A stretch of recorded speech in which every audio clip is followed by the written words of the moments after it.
Des rassemblements à Toulouse et partout dans le monde. À 12h30 aujourd'hui, le mouvement de la Marche mondiale des femmes commémorait la catastrophe du Rana Plaza. L'organisation entendait dénoncer les dérives du système de l'industrie textile. Les ouvrières en sont souvent les premières victimes. Le textile, c'est majoritairement des femmes. On les exploite, mais vraiment à des degrés énormes. C'est le cœur du problème, c'est cet effet de la mondialisation libérale qui fait que pour s'enrichir, il n'y a absolument aucune limite. Et donc, on va chercher en permanence les endroits où la main-d'œuvre est la moins chère. Et aujourd'hui, il y a même par exemple une concurrence en Éthiopie, où les salaires sont encore plus bas. Même si les choses commencent à changer, les progrès demeurent insuffisants.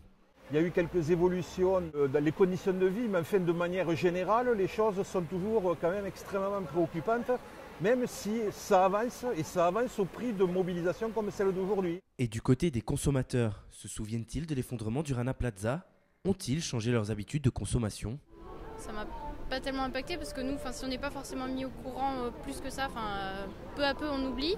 Et c'est vrai que ça reste des enseignes, quand même des grandes enseignes, et vu que c'est pas tellement cher et que c'est la mode actuelle, je continue à aller dans ces magasins-là. C'est vrai que j'ai eu le temps d'oublier en 2 ans.